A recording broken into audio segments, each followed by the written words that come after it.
Hello, in front of me I've got Corsair K65 Mini. In this video I'll show you how to manage key assignments. In the beginning, enter Corsair app. Go to your keyboard and go to key assignments. Now you can disable keys, clear assignments,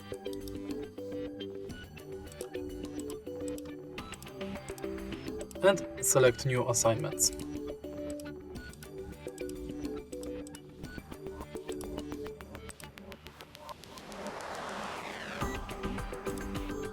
And that's basically it.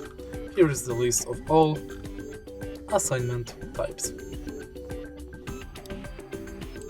If you find this video helpful, please like, comment and subscribe.